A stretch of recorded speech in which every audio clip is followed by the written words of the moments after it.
to make us whole. To make Sa tunog ng gong, opisyal nang sinimulan ang Kadayawan Festival 2026 sa Davao City. Napuno ang grand opening ng tinaguriang King of Festivals ng Cultural Performances mula sa iba't ibang ethno-linguistic groups sa lungsod. Dinaluhan ni Vice President Sara Duterte ang pagtitipon.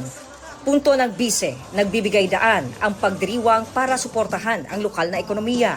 Refleksyon din umano ang Kadayawan ng resilience ng mga Dabawenyo sa kabila ng mga kinakaharap na issue sa ekonomiya at politika. Dabawenyos, let us stand tall and proud. We have endured poverty, terrorism, insurgency, and even a global pandemic. We will continue to rise, support one another, and move forward with courage, wisdom, and faith.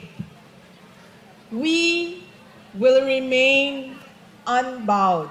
This is the true spirit of Davao, and this is the true meaning of Kadayawan. Nakalatag na ang mga aktibidad sa kapistahan, kabilang ang pabulak sa Kadayawan at indak-indak sa Kadayawan sa August 16. Mula sa GMA Regional TV, John D. Esteban, nakatuto 24 oras.